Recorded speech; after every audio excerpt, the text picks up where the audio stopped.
Sean here. Now, thank you so much once again for the beautiful comments about the actress Celia Graham, who played Christine in Love Never Dies. So today's final trilogy of Phantom interviews that have not been fully seen in their full length, I may point out, is, of course, one of the most gorgeous men in musical theatre, Ramin Karimloo. I think that's how you pronounce it, right, Ramin? Now, I've interviewed Ramin on numerous occasions, and this was probably the first time. We had a very good fun, very good laugh, and of course, I was there at the theatre when they launched at 12 at lunchtime. Incredible voice. Totally became besotted with his talent after that. And here, as I say, is our very first meeting. Hi, it's Neil Sean here on Your Entertainment News. I'm in the bowels of the Adelphi Theatre. Don't miss Ramin today on Your Entertainment News. Remember, Ramin? If you miss it, you miss it. You miss out. Yeah, well, that's a good one, isn't it? I did a good job. You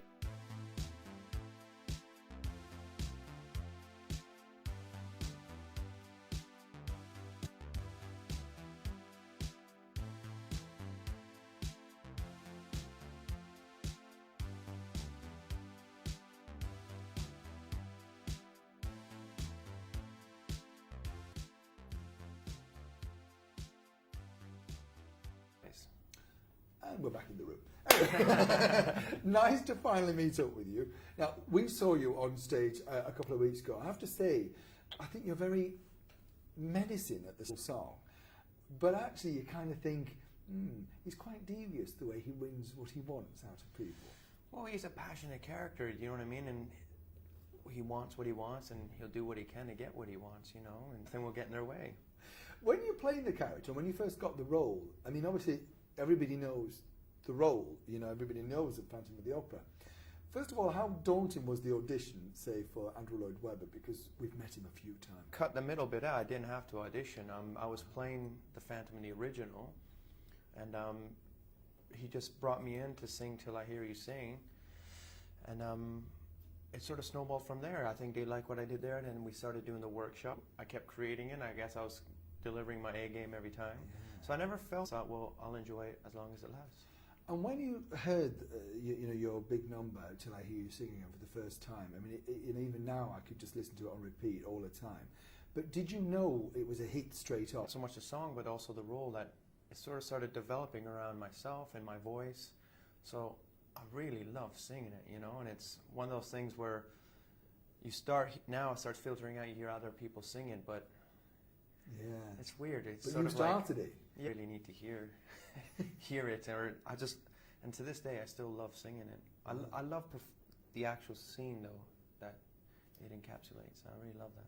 When did you realise you had this wonderful voice? Because you've got a very powerful voice, and you know, I can see you've got an extensive range, actually. Very good diaphragm control, I've noticed. Oh.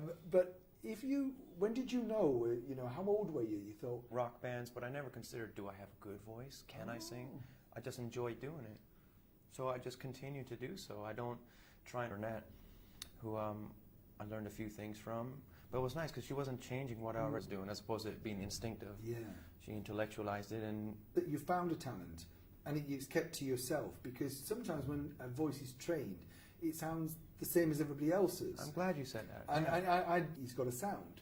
There's just certain ways he phrases things. Yep. I know who that guy is. Nowadays, everybody sounds the same. Well, listen, I still think, I'm not sitting here bigging myself up and say I've got this great style, but I know what my heart wants to do, yeah. and I'm going to follow that.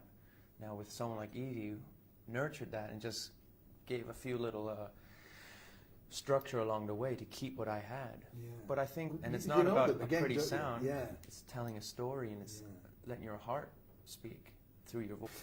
But women love him. You know, you can sense in the audience, I think they like this brooding, menacing sort of thing. And even when you're at your most grotesque, there's this, we quite like him, you know? We won't give too much away, but when as well, even now, people know what's under there, but I think everyone loves the underdog, and they love... I never thought of that, actually. Oh, absolutely, and also, I love one of the themes that he... And talent, I think, is very sexy. Very. The show itself is spectacular, not just in the songs and your singing, but the visuals are very strong. You know, the coach, the characters like squelch and graphics that they fire down, you're really swept into the screen with them, you know. When you first saw all of that, you know, were you kind of taking it as much as the audience would be? Yeah, I have, but it's funny, it's just, again, when on the other side of the world. So the one you saw a couple of weeks ago, I have never seen. Because obviously at that point I've been in the show, Yeah. and the changes happened on the job, so to speak. So I haven't seen it. We've had two main teams, creative teams, contributing to the show, and I don't think we've let go of what the first people and the integrity they brought in, and what Ken Roy and his team brought in have been paramount. And I think. Do you ever pinch yourself, Ramin, and think, wow, I can't kind of believe, I mean, I know you've been in Phantom, but, you know, this is a brand new show, you know, so you kind of launched this brand new show. Did you feel pressure, number one, on that? 11 o'clock, I was thinking, wow. I couldn't sleep that whole night. My neck went out, and I was like, oh, jeez. Of all nights, this is when I need it. I don't know. Most of the time, the pressure went over my head. The pressure for me came months down the line, where I then start thinking what other people think. Yeah. That's why, like, with films, what little I've done, I won't ever want to watch them. Or when I did the Les Mis concert, I'll never watch that, because for me, it's the process. Yeah. I think we're all like that, though, aren't we? We're all slightly guilty about it. More I'm so fashion proud of looking. that shirt. What would you like to do in the future, then? Because you know, you talk about acting. If you could pick an ideal role, you know, even from the past, where do you see your direction going? Well, the here and now is the opportunities that came from this as well. Sometimes I think, I don't get it. Why? We all have what we have to offer. Yeah. And I'll just, as long as people want it, I'll keep doing that. So that's on the cards right now, and I'd love to try, you know, film, keep exploring that avenue. Will you do some live, gigs when you've got your album, though? That makes me feel old.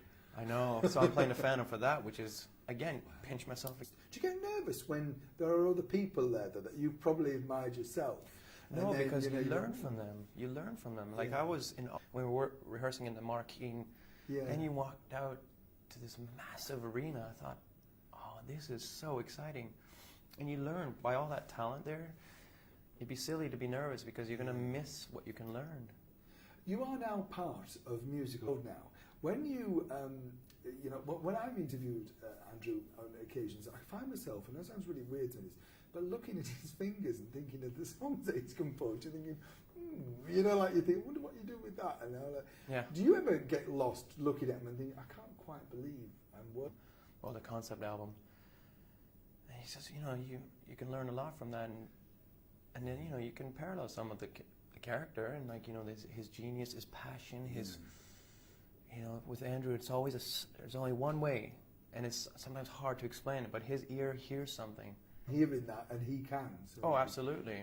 And then if it can't be communicated properly, because there's, it's like an artist who does a painting. There's only one way they'll do it.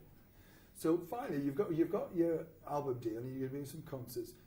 Film role, what would you like to be? I think you'd be great, personally. I see you as, dare I say, you're a bit soprano-ish. Well, do you want to play like with all this, watching this actor with integrity and just do some good work. But let's bring back maybe Goodfellas or something like that. Would never want to remake that though. It's already perfect. No, but you meet people and you can think, as I'm talking to you now, maybe people just don't see you as the other character, because it's hard, isn't it? You've got to project your character through. It's real acting, if you like, because you're going to break through that. Yeah, and I think. That's why after this concert, I got to leave the character with that. That's his job. He'll take the 20% anyway. Yeah. It's been an absolute pleasure. Thank you so much. Thank you very much.